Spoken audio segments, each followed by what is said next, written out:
and I poured 9 years of data into Claude, I found out that 69% of our customers don't use Cocunut again. From that time period to this time period, using you more, not using you as much, what was your revenue levels? Like, what size were you in comparison? This is where it's interesting, is that we were at 5.3 million when they were using us, and we're at 6 now with the founding location, but the profit is so much worse now than it was when they were using us more often.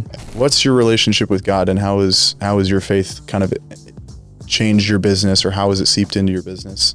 I've never felt that any experience I've gone through is an absence of His presence. God wants me to walk around like you know who you just gave your problems to, and have certainty that you will overcome it. There's never been a sign of trial or tribulation that has made me feel farther away but closer. Evan, overrated or underrated? Online reviews. Underrated. Okay. Social media marketing. Underrated. Customer loyalty programs. Underrated. I have reasons for these, yeah. Networking events. Overrated. Okay. All right. For me right now, overrated. Okay, so overrated, underrated, based on your specific brand with Cocunut. Upsell services. Overrated. Okay, referral programs. Underrated. Automation tools. Underrated. Local SEO. Underrated. Out of everything that we just asked you, what would you like to, what would you expand on, and what do you think is the most impactful for your business?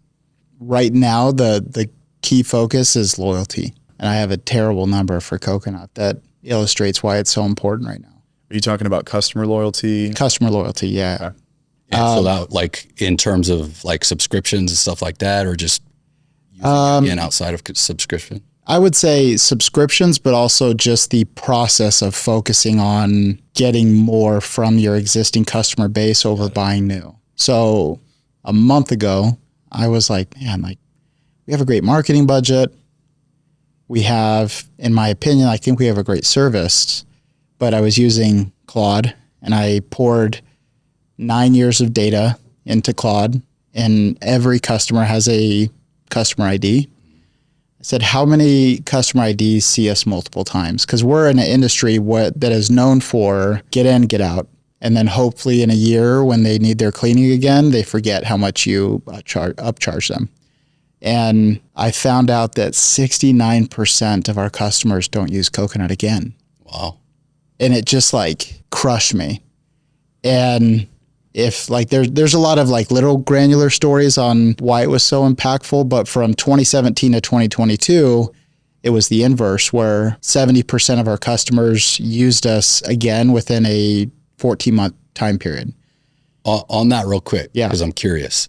So from that time period to this time period, using you more, not using you as much, what was your revenue levels? Like what size were you in comparison? This is where it's interesting, is that we were at 5.3 million when they were using us, and we're at 6 now with the founding location.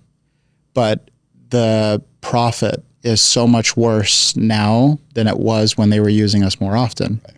So our, marketing budget 4 years ago was $32,000 a month, and now it's $86,000 a month. And so that was kind of the leading, like, man, like what's happening with our margins? We're doing great on LSA, Google, all these things, SEO. But I was looking at this total pool of customers. I'm like, dude, like no one stays with us. Like, what is going on with our service? And the last 90 days, so we have 20 technicians. The last 90 days, I've let go of 14, and I've simultaneously hired 14.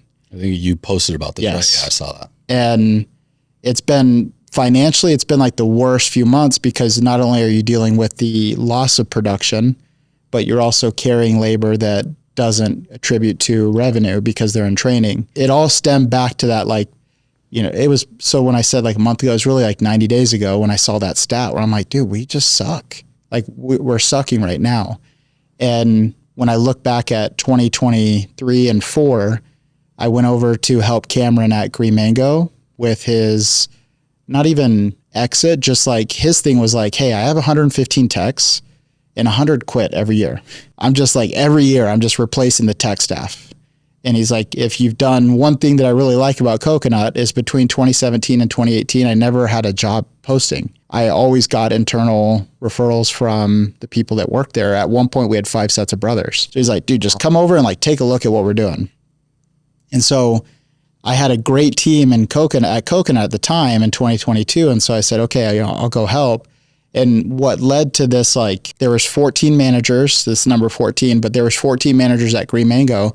I let go of 12 of them and rehired 12. And then our last year, 2024 at Green Mango, we had about 10% churn with the employees.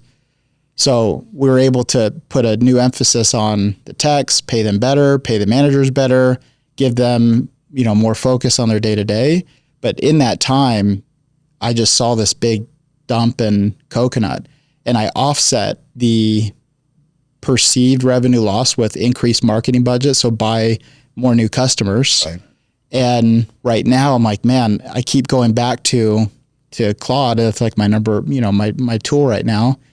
And I keep going back to like hypotheticals. Right now, the big focus with this new team is I want to pay infinitely more to ascend people into our subscription program, because the lifetime gross profit to CAC ratio is like 7-to-1, versus that demographic, that 70% demographic, it's like a 1.6x for the new customers that we buy that we never see again. Right. And so I'm like, I could literally survive off of getting 20% more of my customers to just see me again than buy another customer. So what did you implement to start getting customers that would return, as opposed to just buying new customers every month? I called like 500 customers over the last like 90 days. What did they tell you? I said, hey, I don't want fluff. How is your service? There was plenty that were like, you guys are great. Like, you're fine. But I refer to that 70% as like the tomb of the unknown customer. They're not leaving a bad review. They're not leaving a good review. I don't know what happened. And so I'd rather they'd almost leave a 1-star review so that it's like actionable. Right. I have something in play to like address it. But I had the 70% of customers that, for us on the 9 years, it's around 100,000 customers we've serviced. So when I think, and it's really the time frame of 2023 and beyond, that it's where the inverse happened and we stopped getting customers back into our doors. What has happened in the last 90 days on top of replacing the technicians is this customer focus, or this customer first focus, which is every customer gets a call the day after their service. And we're doubling down on like our referral program, but also like doubling down on how is your service on a scale of 1 to 5, how likely are you to refer us to a friend or family member. And then we go through the little check boxes of, when your technician was there, did they talk about this, that? And then anyone starting 90 days ago that was getting like, nope, they never brought fans into the house, they never, wore shoe booties, we're writing them up. And then once we call their customers again and they're not doing it, they were let go. So it was really just, let's go back to our standard of what made us good in the first place and put systems in check to call our customers and just say like, how did we do? And right now what we're seeing in the last 3 weeks would show the same numbers in 2021 and 2022, where we'd go back to 70% would be returning again. So it wasn't necessarily that you had homeowners and customers that weren't satisfied. It's just that you didn't have automations in place, systems and processes in place to be able to capture their experience. And I'm assuming you solved all of that through automations alone, or what else were you able to do? Automations, but also retraining. Okay. So that was, and again, I always want to be like completely, I think being partners with Cameron, there's this perception that like, oh, so you guys own Cocunut, you guys are just raking in the money. I'm like, there's been plenty of times where it's been great, but more often in the last 2 years, it hasn't. And so between automations and then standard reinforcement, we've done a huge focus on training, which is anyone that out of the 20 that were able to stay, we'd literally pull them off the van once we got some of the new guys trained, and we'd have them come to my house for a couple days and just walk through every type of scenario that could possibly happen. And my CFO is like calling me every week, like, you're bleeding. I'm like, hold on, we'll fund payroll again, but we need to go back to what made us great in the first place. And so the automations, pulling technicians off in training, and then reinforcing pay through the desired outcome that we want through retention of customers. So rather than paying for a high job average, we started paying literally 6x the commission on selling like what we'd call a Cocunut club. We used to pay $20. We're paying 160 now. Wow. Because going back to the numbers, that customer's paying 7x what the one time is. And the only difference is, you know, how much we're paying the technician to sell them, but also the presentation that's required to get somebody bought in on the Cocunut Club is so entangled with a good quality service that it's literally impossible to sell someone on the Cocunut Club without them being like a happy referring customer that is more than happy to join, you know, a subscription again. So we kind of jumped right into the business side. Yeah. But I am going to be honest, I don't know you very, very well. Yeah. I don't know a lot about you. I know your brand. It's actually kind of a household name now in Arizona. You see your branding everywhere. So congratulations on that. Thank you. I appreciate that. But for anyone who doesn't know you, who was Evan Ritchey when you were growing up? Did you dream about having a cleaning company? No. 'Cause the funny story is a little bit about who I am. Arizona native, went to Corona del Sol High School, played baseball, won state my last year in baseball against Hamilton. And my little I knew of him, like Cody Bellinger was playing at Hamilton at the time. Did a 2-year LDS mission. I went to Kentucky, came back. You didn't get to go to Spain? No. That's I had a brother that went to Mexico. I had a brother that went to Russia. I'm like, Kentucky. Well, I'm like, well, hey, that's Louisville Slugger. So like, I could go see that museum, and then like the mission rules was like, no, you can't. I'm like, oh, okay. But I fell in love with the people out there, especially that like I would say like Southern hospitality, but just that Bible Belt hospitality. Those people were probably some of my favorite people on the planet. Regardless of anyone's disagreements with our faith, which I didn't really care for. People were, come on in, let's talk, let's chat. So I totally fell in love with this idea of unreasonable hospitality. I didn't have that title for it, but the people of Kentucky were definitely where I got bought in on. Regardless of whatever I do, I just want to like be the best at making people feel great. Right after my mission, dude, I did the whole like traditional LDS thing, which is like got married, started having kids. 2014, I was selling pest control for Aptiv. It's one of the bigger door-to-door guys.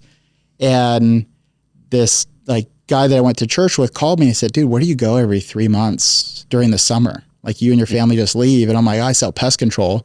He said, well, I own ZeoRes here in Phoenix. I'm the franchisee for ZeoRes Phoenix.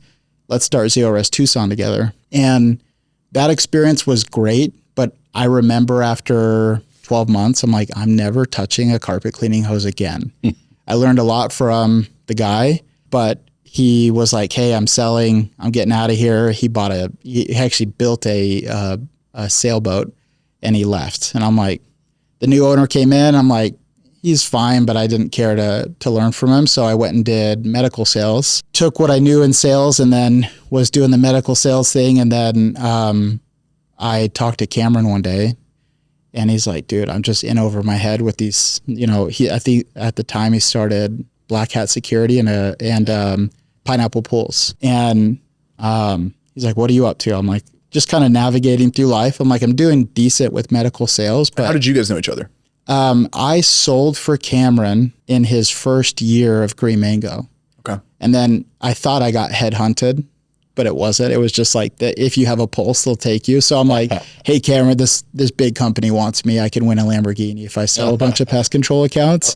And then I found out they're like, hey, if you know anyone, we'll take them. I'm like, oh, like it's not that special. Yeah. And so I left, and that's when I went selling for Active Pest Control. And how old were you at this time? 22. Yeah, 22. Okay. And then did that for a little bit, and then that's where the whole ZeoRes thing happened. And great company, great people. Again, connecting the dots backwards, I can see how everything lined up. But at the time, I'm like, I never want to clean carpet again. High ticket sales. I want to, eat what I kill. I want to do that. And then, Cameron is a great salesman. And he's like, I think we should do cleaning. And I joked, I'm like, oh, green mango, pineapple pulls, let's do kumquat cleaning. And he's like, I'm like, well, coconut cleaning. He's like, there we go. 3 days later, I quit my sales job. We had no brand, nothing.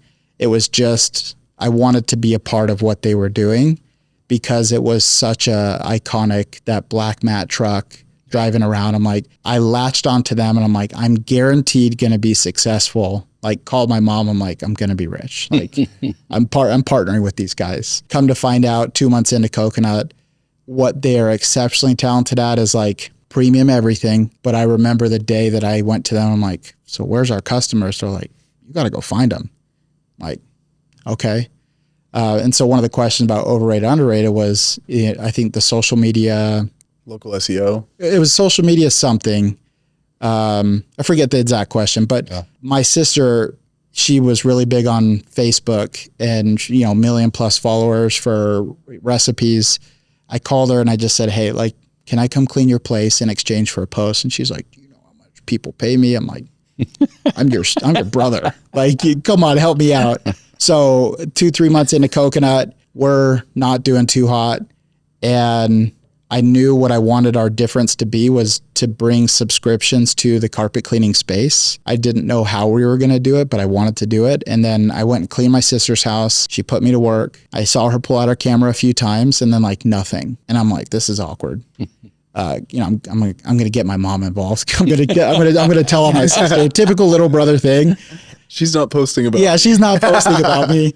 And 3 weeks later, I was the inside sales rep, customer service rep, technician. I was the operator. wearing all the hats. My phone just started ringing and I picked up the phone, Cocunut cleaning. I'm in a customer's house and Wait, pause. How did that happen though? Is that from your sister? She ended up posting you or? Yeah. So I take the first call. They're like, oh, I saw you on Little Luna. Like, I'm like, oh, cool. And then as I'm talking to that person, my phone's ringing again. I'm like, oh my gosh, what's happening? 27 sales in a day, which for me at the time, 2-3 months in, I think we got 20 sales in a month. Right. And so that's a crazy statistic in any industry, 27 sales in one day. One day, 27 sales. And I would even argue that I didn't get back to everyone fast enough. And I'm great. I ended up discounting that customer's job for free because I kept stepping out of the house, taking these calls. But what that led to was this big advent of, I'm going to find as many influencers as possible, offer them a free cleaning in exchange for a post. And what I'm eternally grateful for the brand as far as the aesthetic is that any person with 1,000 to 5,000 followers is grateful for the free cleaning. Any person with 1 million followers was okay with partnering with us because the brand was on par with their brand. Sure. And so what happened after that was this unique process of a bunch of free work, a bunch of giving, and then we started getting the work, 3 vans, 4 vans, 5 vans, and it was essentially $0 in marketing, just the time of the technician to go do the free job. And so we've maintained that program for 9 years. And one of my favorite stats for our franchisees is that, it takes about 18 months for our franchisees to hit about $1.5 million in revenue. And then they maintain it after. And it's through these grassroots organic programs with very little spend that they're able to immediately break the odds in business, break $1 million and start maintaining it. And so it's just been this unique combination. 2021, I went through a divorce, and I don't talk about it too much because I think there's that part of me that it's just who I am as far as to my core. It's like a huge failure. And I look at the amount of time I was spending in the business, the amount of money that I wasn't really appreciative of during the medical sales and the pest control sales. It was just 6-figure years, and then it went to nothing. And then 2020, my car was repossessed. I feel like I had no idea the concept of outgrowing capital. I'm growing. I'm getting more technicians. I'm buying more vans. I'm putting more down payments on vans. The bank still says, hey, you're relatively new, so we still want 20 grand, 30 grand a van. And then looking at our bank account, it's zero. I'm looking at a room of 30 guys. I'm looking at my fleet of all these vans, and I'm like, I don't understand business. And I started reaching out to a few people. Scary realization. Yeah, because again, optics is like, you guys are crushing it. And I'm going home crying, like, I'm working 19 hours a day. I'm not taking home any money, and my home is failing. My business is failing. And what the dynamics look like is that I had my kids at the office like every day for 2 years, from 2020 to 2022. And that's where I fell in love with my people, because regardless of the money, I poured into my people, and my kids got to see like everything that was happening. And over the period of about 18 months, I started learning about balance statements and, debt allocation and financing and all those little things that I posted some video on YouTube about the IRS, or not IRS, ICE. 2019 to 2021 was nuts. 2019, Agave Auto Glass had a disgruntled employee that said, hey, we only hire illegals. And ICE came in and like detained me, detained Cameron, detained Dusty. Wow. And said it was an experience like nothing else, because you think you see all the videos of like, oh, I want an attorney, I have all these rights. Dude, with them, like those went out the door. They're like, sit down, put your phone, give me your phone. I'm like, wow. I'm back in elementary school. Like, felt helpless. What was determined was that we had no part of our onboarding process where people signed an I-9. And again, I posted this on YouTube, and this guy's like, you're so dumb. That's business 101. I'm like, you're right, man. I've been dumb for 9 years. And that guy probably doesn't even own a business. Right. So it's like, but it's fine, because in that process of all this refinement and all these setbacks, we now in the last 3 years have this 8-figure company. Our franchisees are doing extremely great, but it was built on this bedrock of like terrible. We had an investor rug pull in 2020. I didn't know this about investments, but invested $500,000, did a clawback after 90 days. Again, didn't know all these terms.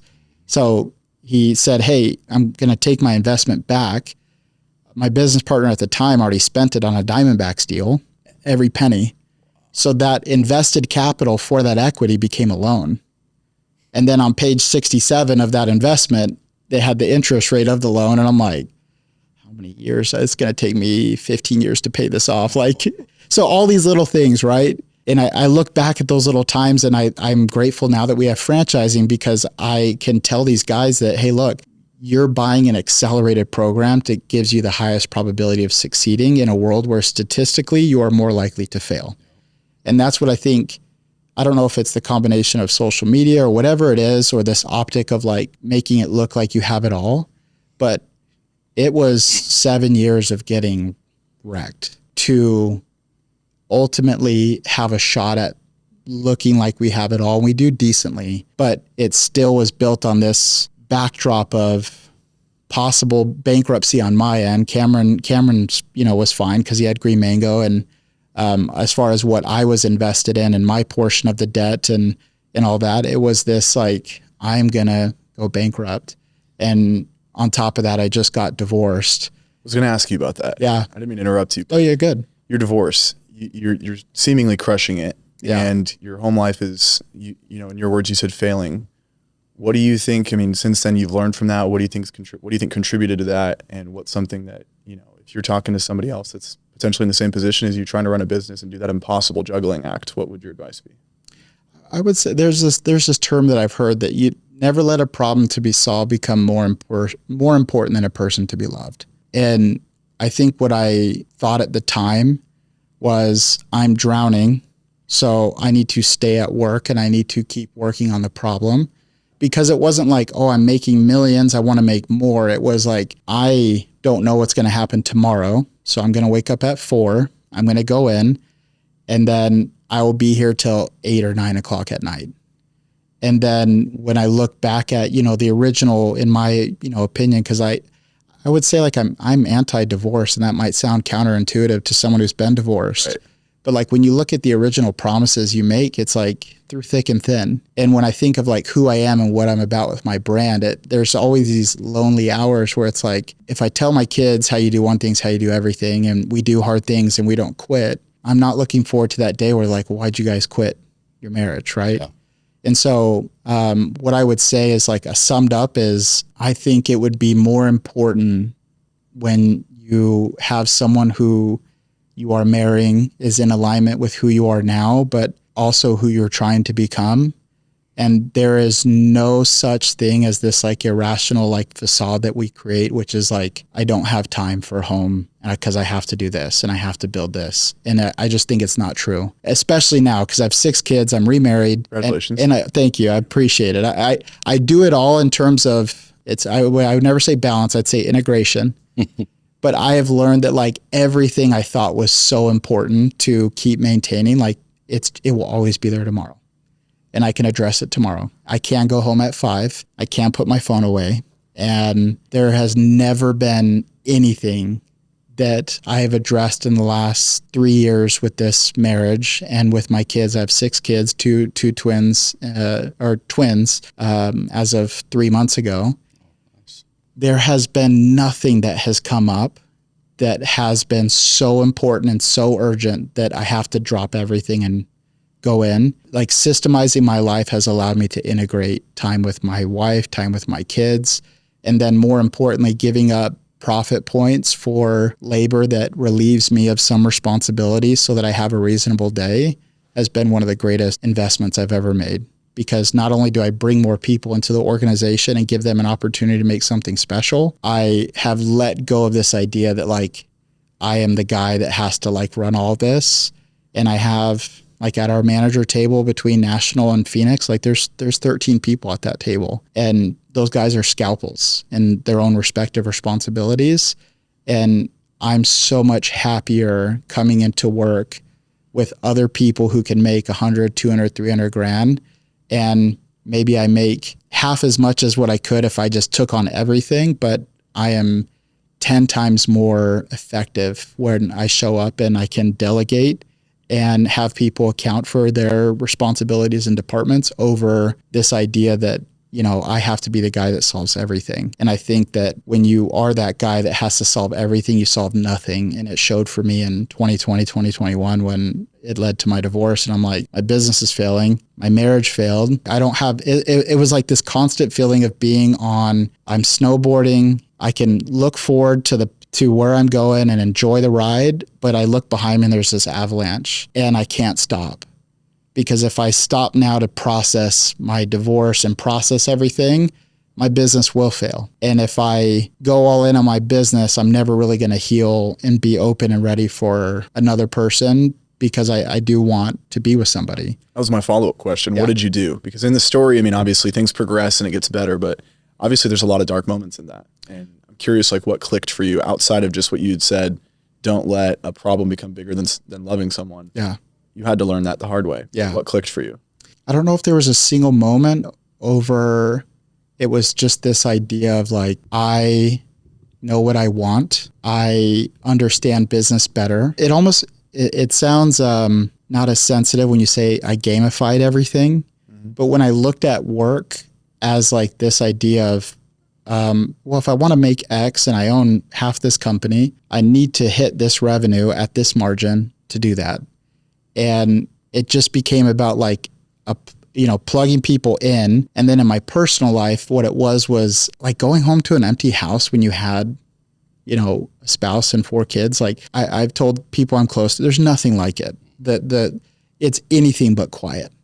And it is just loud because it's just your thoughts. And then you're that guy that just keeps showing up to work and you start thinking about what everyone's thinking. And then how do you enforce standards that are set on the backdrop of like, I just failed at this thing, but hey guys, we're not going to quit. We're going to do all this stuff. And so there was an identity crisis. It was all this, but I just knew that if I were to systemize this and start stacking evidence in my favor that I am a faithful person, I'm true to my word, I follow through. I started looking at the good that I was doing and started just making it almost a checkbox where it's like, I'm going to wake up, I'm going to pray, I'm going to read my scriptures, I'm going to go to work, and I'm going to leave at 5. If I don't have anywhere to go, I'm going to go, be with my family. And then when I have my kids, I'm going to be with my kids.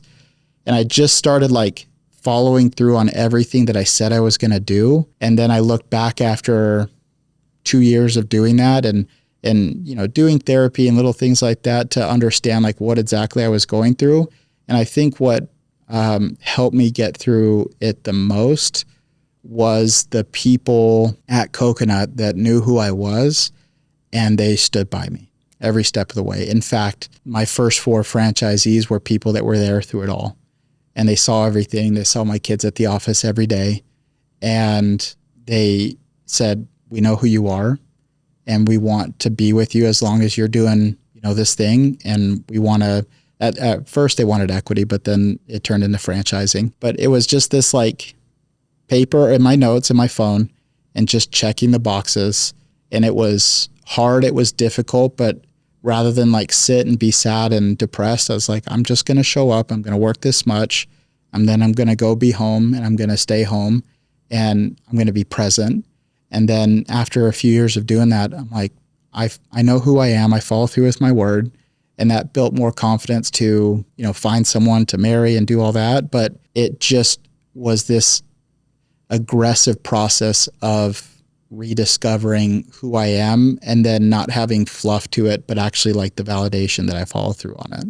Yeah. That's what allowed me to like feel more comfortable in that process. Dude, that was a lot. There was a lot in there. I appreciate you like being vulnerable. Yeah. Like, I think I always come into these things and it's like, man, we're going to talk like all business. And, I've been surprised a lot when it's not just that, right. Like in a good way. So I appreciate that, because I think literally everything you just said, I've been through a lot of that personally too, but I think 90% of entrepreneurs, right. That's the story. And, I think when you're in it, when you're in the hard times, it's just like, you get some of that victim mentality, and you're just down and out, and this sucks and everything sucks and it's never going to get better. But you still, you got people counting on your kids as well. So you got to keep that face on. You got to keep pushing, which is tough. And I don't think, a lot of men talk about that, and that's extremely difficult. But I also know, kind of like what you said, like stacking the evidence. Yeah. Like you just keep one foot in front of the other, keep stacking the evidence, stack the evidence. And eventually you get your breakthrough, and all of that mess that was, that you had to go through to get there. I mean, that's all experience now that just helps elevate you far past what you probably thought you could have before that. And it's awesome. And I appreciate that. Thank you. I think it came from this, like, I talked to my wife a lot, where it was like owning everything. Like everything is my fault. And I think if you were to ever like come to Cocunut and talk to these managers, like they know, like we practice like radical extreme ownership, down to like talking to my ex-wife, talking to my kids. And rather than like waiting for them to ask, like, why would I leave it on a kid to like ask it? It's just like, hey, talking to my ex-wife and saying, hey, like, I'd love to have these conversations with them. And here's what I'd like to say. Like, are you okay with that? Yeah, I'm okay. Okay, cool. And then going to work and then getting everyone in a room and saying, guys, I went through this divorce, and here's how I feel about it. And here's what I'm going to do in lieu of what people are telling me I should do. I'm checking my boxes to make sure that I'm the best CEO for you guys, but also I want you guys to know, like, I just don't agree with like a lot of the decisions that I made. And I'm almost like to a point where I would say most of my people tell me to like chill when I'm trying to overcompensate. When I'm like, hey, go home. It's like 5:01. They're like, I'm good. I can't say it. Where I'm like, hey, it's their anniversary. We cover a lot of like staycations, things like that, because I look at that experience. And there's this saying at this cold plunge place that I go to, of you are the cause, you are the cure. And I think what sustained me through that time was this idea of like, everything's my fault, all this debt. I'm not going to say it was my business partner, the Diamondbacks deal. It was like, this is how I showed up every day and signed on for all that debt. And once I did that, like I started to wake up every day feeling empowered to like make a difference, rather than like look around and say like, oh, who's going to screw me today? What's going to happen today? It's more just like, this is what it is, and this is how we're going to do it. And that's where I would say like that that 2020 to 2022 has served as such a good foundation for not only our national franchising system, but also for my kids, for my wife. And it's helped me navigate even at times like this, where I'm like, we're so far from the standard of where we were that I'm going to get us back, and we're going to take this big financial hit. But it's like navigating a team through that, knowing exactly what's going to happen, but knowing what's on the other side of staying true to, in my opinion, like the right way of business, which is being honest and ethical in every system and process, but also owning the operational input, the demand generation, and saying, as our focus, and then how do we make our team members have the best opportunities? And it's turned into this really unique organization where people just stay for a really long time, and we celebrate kids' birthdays, we celebrate all that stuff here. And it's this ongoing process now where I'm using that experience in those trials to shorten the learning curve for others to have what they want in terms of success and the stories without the scars of what most entrepreneurs go through. Yeah. Yeah. So you'd mentioned Tommy before we started, and I know you've been in proximity with him a lot, probably a big contributor to your brand and what you've done. He talks a lot about reverse engineering the ultimate vision. Yeah. And that's the only way to be able to stay on track, stay on pace with what you're dreaming of. So what's next for Cocunut? What does that ultimate dream look like for you? In order for you to be able to look back on this when you're 70, 80 years old to say that was a success, what does that look like for you? 90 locations, $270 million in revenue, 100 millionaires through our process. The one thing I'm absolutely just bent on is like, we will stay in this game, and we will deliver how we want to deliver the customer experience and create the opportunities. No plan Bs. We will sell these locations. Our franchisees in the process of buying them will become millionaires from owning that asset, and we will be the best franchisor to them to ensure that. Because when you look at the business stats, this is why I've always, like, on my social media, sometimes I have a hard time with social media because it's like, man, it's like, how do you put out there that everyone's fake? Because you also simultaneously and subconsciously say, like, it's not possible to have great things. I have an issue where a lot of people seem to flaunt things that aren't true. Yeah. And what sucks sometimes is, like, I see them do it and they even tell me. And then, like, the followers come, the coaching programs come, all that. I'm like, that is wild.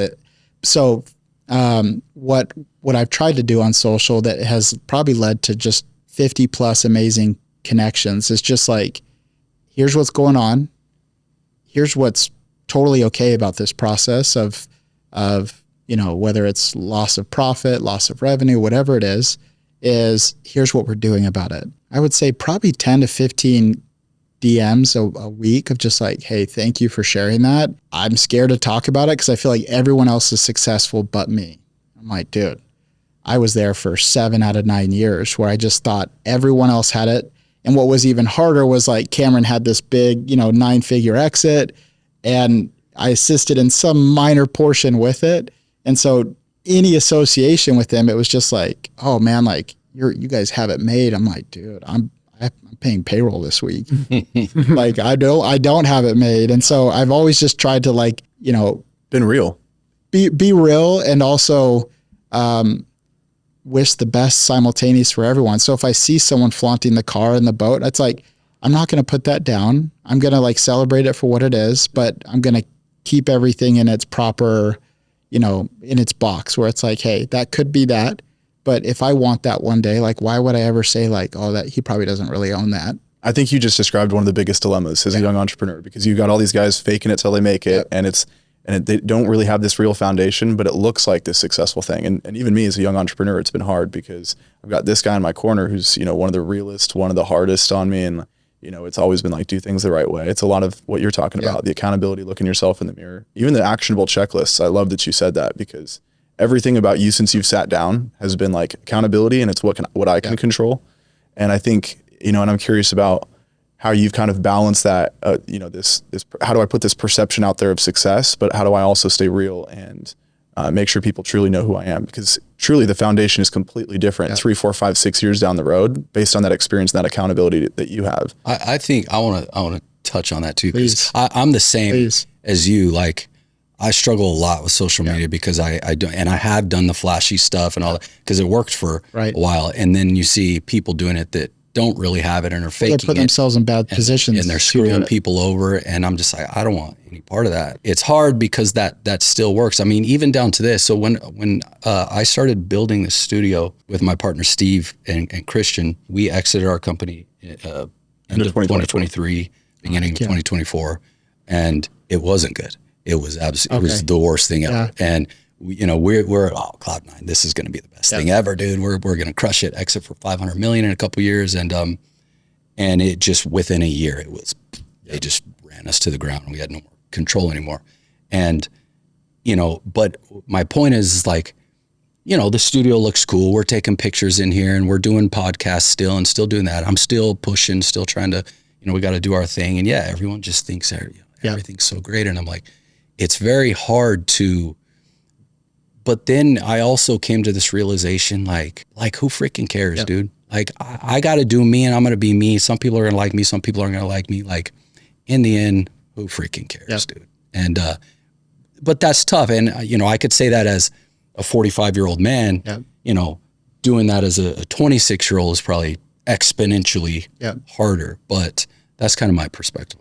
I think to answer the question, but also like I appreciate that insight because I think I'm trying to get there of just not caring about, I'm just going to be me and let the chips fall. Yeah. Because if we have something great and the optics are that it's flaunting, like I know me and I know that's not, but I want people to know that like you can win. Like I made a story last night that in the pursuit of this big goal, this executive team is like, hey, we're not in alignment to finish where we should be this year. We're going to be at the office at 8:30 tonight. I'm like, sounds good. Went there. We were there till 1:30 in the morning. And it goes back to this, like, okay, what's going on? Let's reverse engineer. Let's talk about what we're trying to do. And then let's all wake up and like, let's do it again. And like, they're all looking at the clock. They're like, oh, we should all just sleep here. I'm like, no, like I got twins at home. And then I go home and like my wife, she's just a baller. I'm like, I'm grinding, man. It's 1:30 and she's breastfeeding both babies. I'm at 1:30. I'm like, oh, how can I help you? Like, that's the real grind right there. Yeah. But I'm in this pursuit right now where it's just like, I just want to do what I want to do. And I am trying desperately not to care, but like you almost feel like an artist with your business where you want to draw people to it, but you also don't want to like create a facade, especially in franchising. There's so many laws and regulations that require us to only say certain things. And I can't lead a franchisee to believe that they can have X. So I'm always trying to find that balance, but I am naturally gravitating towards the people that have mastered that. Gary V, I don't care. I will post this because I know me. Tommy's very much that way. Cameron's very much that way. Cameron has the things. He has the rollie. He has the house. He has the helicopter. But like, I know to his core, it's like the reverse where he's just like, I don't want people to think I'm pretentious, so I'm not going to post my rollie. I'm like, wait a second. It's so like, funny how that works. The inverse is like, dude, like you did it the right way. Yeah. Show it. You earned it. Yeah. If you're driving in it and you normally would share a story, but he's like, oh, well, I'm in the rollie today, so I'm not going to like do that. I'm like, dude, like you got to. So like I made this whole series where I'd get in his rollie and I would just like do the whole like head movement and I would let people see the and so we made a little series. You got the head like this. People were just like, someone's in a Rolls Royce with their heads like this. Yep. That little head shift and hopefully people that know me enough know that I'm joking, but I am desperately trying to, and that's the irony is like, I'm trying to not care. Mm-hmm. And I'm trying to just let things be because I know that I have enough evidence that like I now have this 8-figure business where statistically that's in like the 1% of businesses. And that's just on paper and anyone can look up our FDD and our item 19 online. That is what it is. So it's not like someone's saying, but then here's what comes with that. Every day I feel like I'm just getting kicked. Like we had a van catch fire last week. And then we had 48 hours where 4 vans were totaled in 48 hours. So it's like, I love it. But I also am infinitely more obsessed right now with profit and health of the company over size.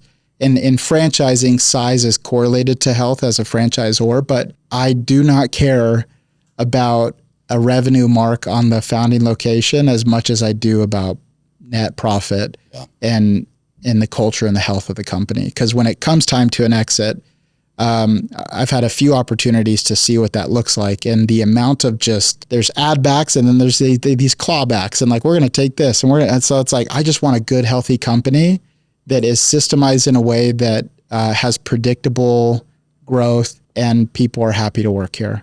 Yeah. And in the social media thing, dude, like, I'll let you know when I'm there, but right now, like, when I post and it's like, I just dropped some knowledge on like sales conversion, it's got 10 likes. I'm like, I'm going to delete that. I'm trying to not. Yeah. Dude, I mean, don't, because I mean, I think you're doing it. Yeah. I mean, whether you are giving yourself credit for it or not, I mean, that's honestly, like, because of Cam, like I've known of you for a little while, but just, kind of briefly, but it was that like drew me in, because it's like, I want the real stuff, dude.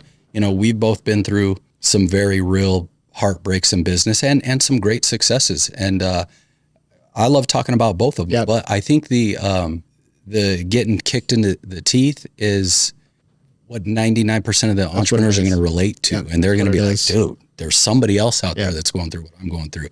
I can relate to that. And I think that's what helps build this community of entrepreneurs and, and overall helps people grow. Cause I mean, where some people, are at the end of their rope or feel like they are, they're just like, I'm never going to get there. And then they hear, people who are successful, like, dude, I went through the same thing. Yep. I went through the same thing last month, and they're like, okay, maybe I'm on the right path, and that can help them get to that. It literally reminds me, he sent me a verse this morning in Romans 5. I just pulled it up, and it's exactly what we're talking about right now about rejoicing in your suffering. Yeah. And I think that's something that's not a very popular concept right now, because in society like we're talking about, everyone wants to show off how good things are.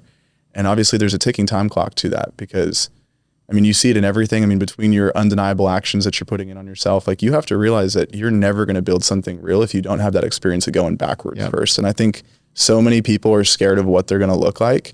But I think right now we're starting to turn a corner on social media a little bit, where guys are definitely more attracted towards, I want to listen to guys that are more like me, because your audience is just like you. Yep. The guys that are watching you, that are starting their own businesses, they can't associate with that. Everything's good, everything's great all the time. And so, it's 100% what he just said. Like, and even for me watching you, I would love to see you continue to post your struggles and talk about that. I appreciate that. Because that's the stuff that we really need to hear, and people need to know. It's like, no, you got an 8-figure brand and you're still a human being. You're still going home, still having the same struggles, but what are you doing about it? And you're taking accountability. And that's what brings the real followers, the ones that are rooting for you. Like, even if you're, successful already, even if you're, have an 8-figure company, I'm bought into you now. Like, I'm like, dude, I want to see where this guy goes. I want to see what he does. Like, because you're willing to be real about it and not just talk about, the everything's so great, and, because it's not. I feel it rarely is. Yeah. I say in terms of ratios, I feel like it's a 10-to-1 thing where it's like, most days, we're always trying to say, what's the current constraint of our growth? Let's address it, allocate resources, and move on. But I told my team this morning, I'm like, I'm almost desensitized to the small wins. Mm-hmm. So I said, please, like, point those out too, guys. Like, if I walk in and you're like, hey, this happened, and that's what I'm doing, like, I'd also love to hear that this guy that has never broken a $3,000 day did that yesterday. So if I bump shoulders with him, I can say something. And then, like, there's just a lot of our franchisees where I'll have like those conversations.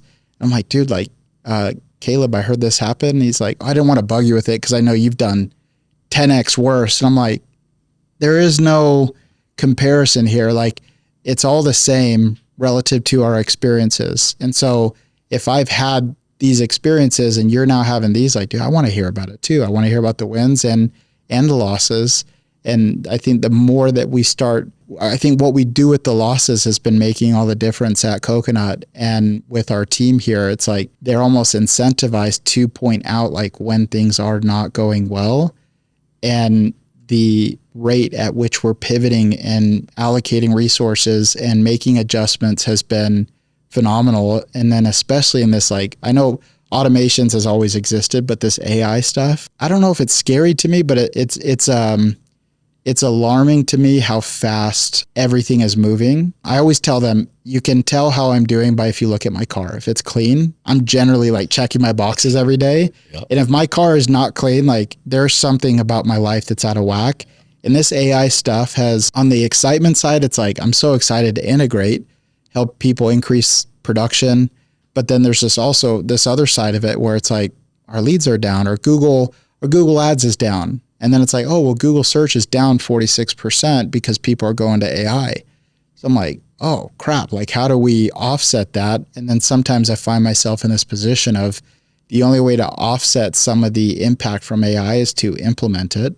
100%. And then I'm contributing to what else is happening. And so it's this like centrifugal force of like, I'm getting closer to the energy as I'm implementing it. So I'm excited, but also there's just a lot that makes me really excited. And there's a lot that, makes me concerned about what the future looks like for not only everyone, but also like, how does this all work in the next 2 to 3 years with this much value? I agree with you. I think I've just come to the conclusion though, that like we're not stopping it. It's gonna, this AI, it's coming no matter what. So it's like, how can we use it now to make our lives better, make our businesses better, optimize, and we're going heavy on it, and it's blowing my mind. I mean, especially like what you just said, like some of the stuff that we created 6 months ago is obsolete now, and it's 10x better, and you're just like, what? Like, how is this even possible? So in that sense, maybe you could be a little scared, but it's just like, I think I've heard a few of these guys say, like the Elon Musk and stuff, like a runway of time you have before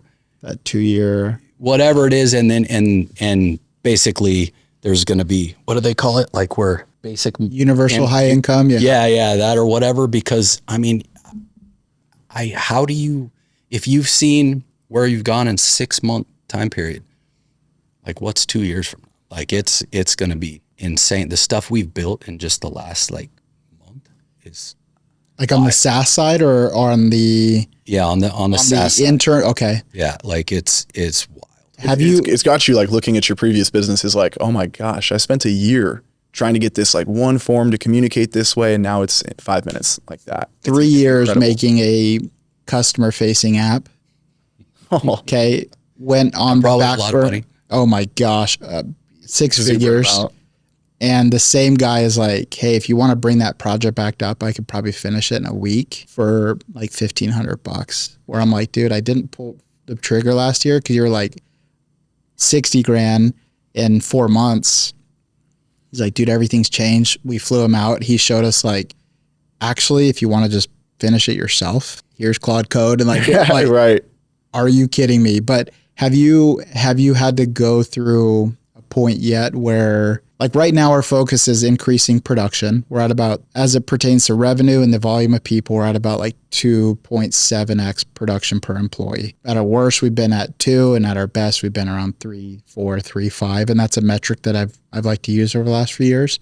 Have you had a point in this automation implementation where you're like, I might have to let people go because it's replacing, or is it right now more on increasing the production of the team? So the beauty of where we're at, so like we said, end of 2023, 24, we exited that company. We're there for a year when everything basically fell apart, and then we've all just been doing some odd stuff until then. I've been into real estate for a while, so we just decided to jump back in the game and start a new home service company. The roofing. It's not the roofing is what we sold. What you sold. Okay. Yeah. So the roofing is this is like, I was looking at it before. It's like the solar panel. Yeah. It's detach and reset. Okay. Basically, because basically what happened. That's what you're doing now. Yeah. So this is fairly new. So, basically what happened over the obviously past 15 years, all this solar's been installed. Yeah. Well, what did that create? When the roofer's got to do a re-roof, somebody's got to come take it off. So it kind of created a new industry in a sense. Yeah. And it's an interesting industry, and I see private equity already interested in it. Oh, heck yeah. So I've been studying it for about a year and a half, and then we just jumped in on it. So what I'm getting at is we're kind of new. So instead of like, we need to get rid of people, it's, we're going to do everything we can to not even have to bring anybody on. Yep.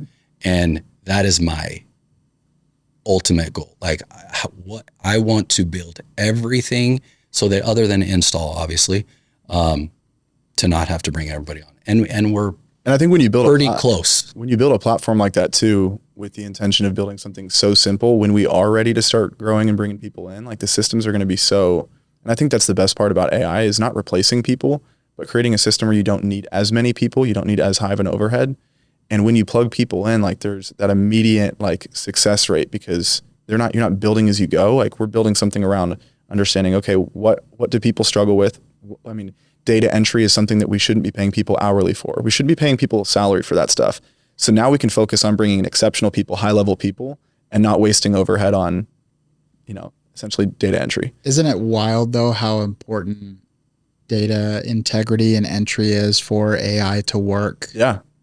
Its best way. Everyone thinks that AI is going to replace the human, but it's like, if the human doesn't really understand the numbers and understand the business, the AI is just as smart as you are. It's just a cosmetic facade at the end of the day. You don't have to know the business forward and like, I think you said it. You took all your data and put it into Claude. Like, so, I don't know how you did it, a JSON file or something, but you can literally take all your past data, toss it in, and now your AI knows exactly how you run your business. Yeah, we've integrated through API. So like I didn't have to do like a batch export and then input. It was luckily the CRM that we use allows like an open API. And so we basically got it in. And then I realized like, man, I have my SOPs, but like it's almost like a little kid where you're like, oh, go through our Cocunut clubs and tell me how many have canceled in the last year. Yeah. But then if the CSRs don't cancel the subscription, but they just like label it as canceled, Claude doesn't see it as canceled. Yep. So I'm like, I had to go back in I was so excited for integration. Then I went back and I'm like, it will fall on its face due to the lack of uniformity and following through with SOP in regard to data input and data maintenance. Absolutely. And so it's been this like, and that's where I look at the evolution of business, where it's like all these new little phases. You couldn't find me in front of a computer 2 years ago. And then, it's crazy how it switched. And then as a franchisor, I'm like, okay, I'm going to look at data. And then the fact that like I can sit in Claude Code for a few hours and make this like app internally for everyone's CRM, and it's this dashboard and it's like connecting. I'm like, man, this is so cool. But it's also this, I also am constantly like, how can I bring on more franchisees and tell them at this phase of starting your business, I usually hired an inside sales rep. Now you don't have to. And now at this phase, you needed an office manager and 2 admins. Now you don't have to. Like there's all this automation where the profit points that they can have at every stage of growing their franchise is so much better than how it was even 3 years ago because of AI. And it's this constant, like talking to more people like yourselves and everyone out like, hey, what are you guys doing? I talk to people that are like, oh, that's a fad. I'm like, that's not a fad. That's not a fad. It's not going anywhere. No, it's wild. So you were saying earlier, you either got to get with it or you're going to get left behind. And that's what it is. If you can look at AI in the last 6 months versus not using AI at all, like I don't know how you're going to continue to survive if you don't implement that. Just on the speed to lead, like even if you don't want to implement and you want to stick with your people, your competitor can get to a lead within 5 seconds now. Mm-hmm. So if you don't implement and they go on 3 websites, you're losing business just because like you don't want to implement it. Where if I can capture more of the leads and increase our contact rate for a handoff to a human, like all the better. But we're going to, at every point of the customer journey, we're going to have some part of AI that helps enrich. And that's what makes me excited on the franchising aspect. I'm like, man, if once they got in, we expected these profit points, they now can have 2x what we anticipated because of the lack of labor they're going to need and supporting the actual people that go in and drive the revenue, the technicians. Yeah. And look, I'm obviously, and it took some even convincing with him because he's a sales guy and, likes to be face to face with people. And, and it's always going to be better. Of course it is. but that's not scalable infinitely, or it is, and it's really expensive, and it's a pain in the butt to deal with 50 sales guys. That gets hard too. But it's like, okay, how can we build this? How can we leverage the AI, leverage automation to do this, but still keep some sort of customer facing? And look, none of it's going to be perfect.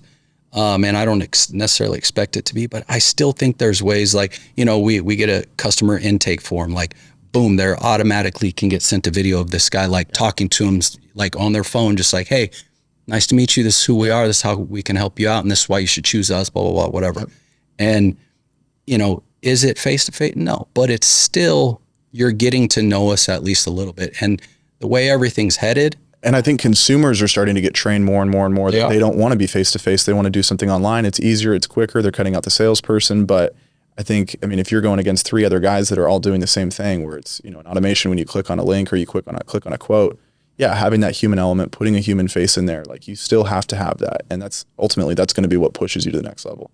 That's kind of the same thing that you had said about reviews a little bit, is that you had these automations in place, but then you started to focus on, why am I not getting any type of pull on these? Like, why am I not hearing any feedback? But just implementing that one thing, you already said, what did that do for you? Not only for me, but also our franchisees, to say, hey, we have these automations that help, but at the end of the day, your business will be built on the validation of the people that you serve. And the reviews are that reminder to people that regardless of how quick someone got back to you, it's my belief that when you stack the integrations that are becoming available to us with the online platform with 7,000 reviews, and, an eighth of them have pictures and they're dropping names of technicians, that, like, once you marry that, because people want automation until they don't.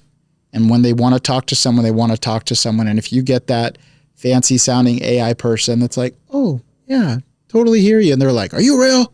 Like, I've listened to these calls where we've implemented a few AI calls for feedback. It's rough at first. Oh, they're like, are you real? They're screaming at the phone. I'm like, oh my gosh, like, let's turn this thing off right away. I'm going to call them back. But I'm convinced that the companies that have that facilitate to what people want as far as the convenience and the ease of using your system, but then having that human element ready for when they want it. I think those are the it's not about replacing the human. It's compressing timeframes and eliminating the mundane process that takes away from, like, the stuff that really pushes the needle at the end of the day. Yep. Well, it's also, though, if you break it down too, look, if the company's saving money, then that can help on the people price. better. You don't have to charge as much. You can charge us, so it helps the consumer.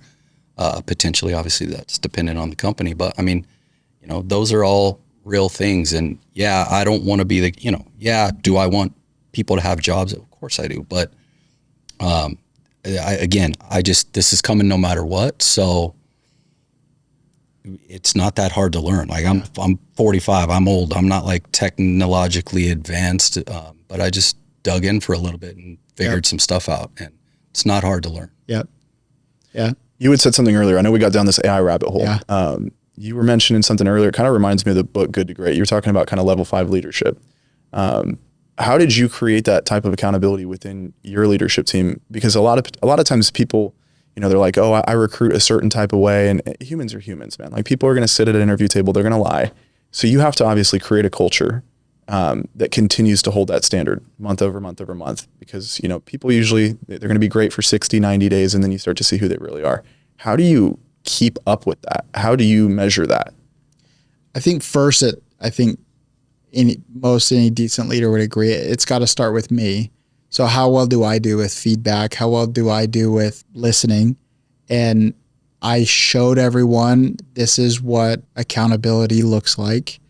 And in the moments where they express that desire, there's this form that we have called a PPF, where it's personal, professional, and financial goals. Mm-hmm. And in my opinion, when you have leadership and frontline people that state to you, my goal is to pay this credit card off this year, and my goal is to, like, go to Disneyland with my kid, whatever it is, and then you marry that with their job, there's almost unlimited equity that you have with them to give them feedback when it's married to what they want most as a person. And every day for years, it was, that's on me. But then with the leadership team, it was this like, and Tommy helped kind of bridge the gap for me with his 8-point delegation track. But it was this, okay, now I have feedback for you, doing it right. You know, Brene Brown's Fierce Conversations, that was a big book for us. And then the carrot principle, which is like getting people to know what they want and then giving them what they want. So then it was this idea of like, I want to create an environment where now that you've seen me take accountability, I've shown you what it looks like, and I've shown you how I change from the accountability. I now have accountability for you. And the second they don't align with how it should be done, it's immediate feedback right there. Hey, there's a few guys that say you're not holding your one-on-one. Let them talk. Okay. So let's go back. A few of you guys say you're not holding your one-on-ones. Let's try that again. Yeah. I haven't shared that I've had some few responsibilities thrown on me that have kept me from it. Help me with that. Great. So are we in agreement that you don't miss your one-on-ones on the week? Yeah. Cool. Here's Tommy's big thing. Here's the consequence of what happens if this is not in alignment. And the second I'd say we did a Sedona trip about a year and a half ago, and I went over that 8-point delegation track. And then when they have that environment where they feel like they can get feedback, but then also if it's not being done right, and you immediately correct that to say, you do understand how there's no accountability in what you just said, right? Yeah. So where can you take accountability from this? Because how does that story serve you if I were to let you leave this room with you're busy and that's why you didn't do your one-on-ones? Are we better for this or worse? Worse? Cool. What do we need to do to make sure that that random stuff that was thrown on you, keeping you from your one-on-ones? And it's just like staying religious to it. Yes. Like not budging.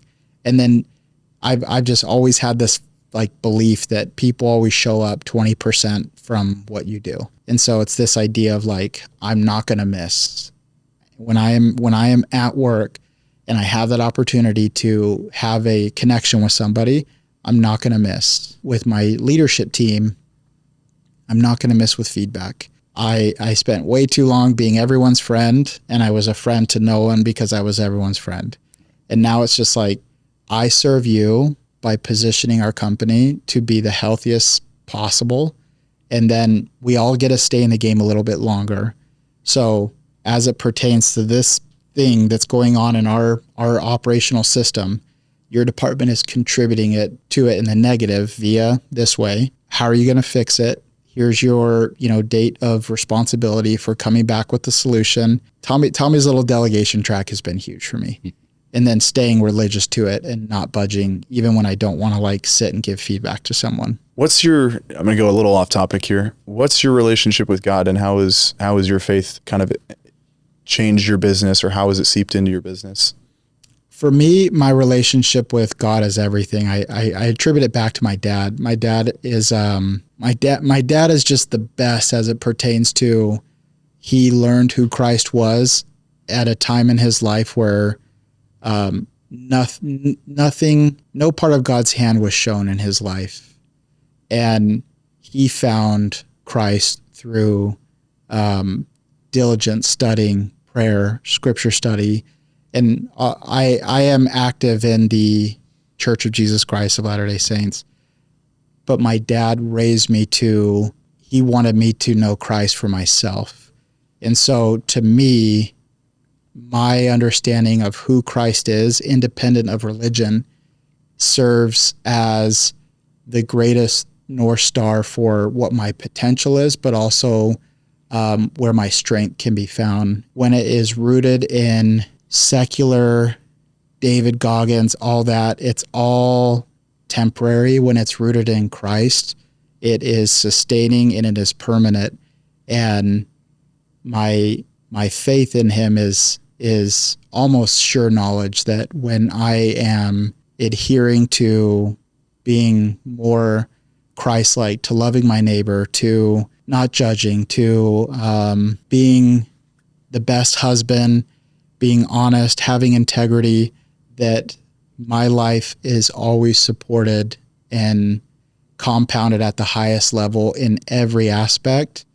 And it's rooted in that the greatest leaders are the greatest followers to the longest standing principles of how to live life right. And my understanding of Christ is that he is the source of all truth. So any independent business truth that I learn is still rooted in that truth that he gives. And I'm grateful to this day and forever will be for who I believe him to be. And I don't know if there's any other role model that I could ever have that's greater than God. And I'm eternally grateful for my dad raising me to go to the scriptures and go to prayer and not go to anyone else, but go directly to the source and learn of him, communicate with him. And that person who is all these things and glorious at every level wants to hear from me. And that is super special to me. And a lot of people, and that was beautifully said, and I appreciate you sharing that with us.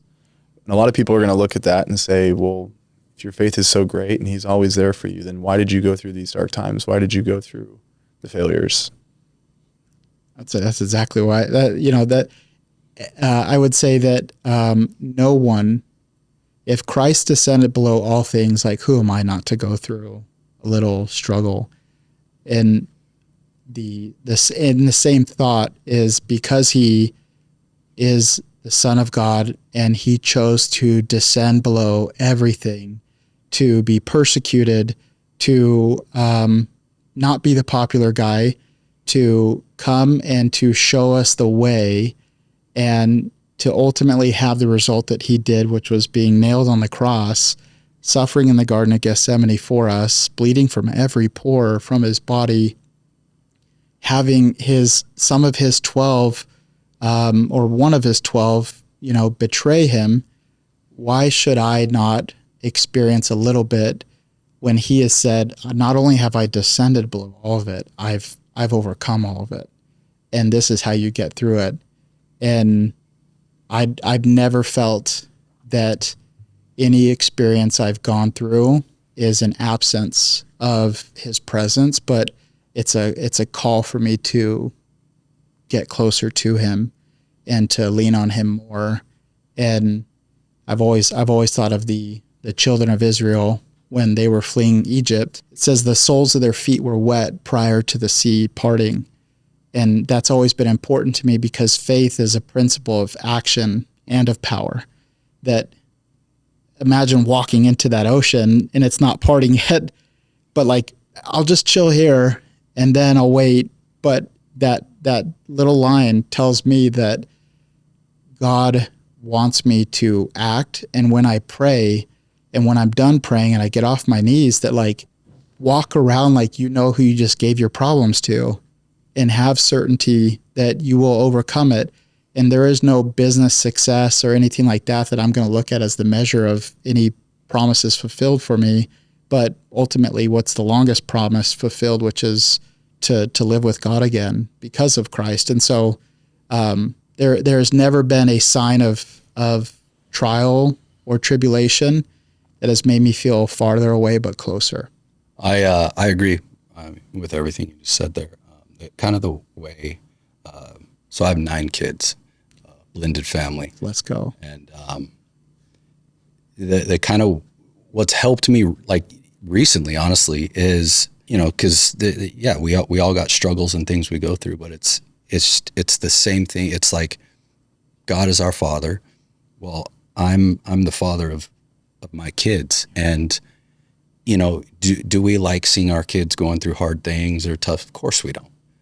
But do we know sometimes like they need to go through this so that they can be better on the other side, so that they can be more prepared for life, more prepared for everything that's coming their way after that. And for whatever reason, I don't know, that's just helped me so much, kind of put it into more action whenever, I'm going through a tough time. And it's just like, dude, like this is forging. This is preparation. That's all this is, you know. And kind of the scripture I sent this morning. It's like, yeah, dude, rejoice in the hard times, because it's just preparing you.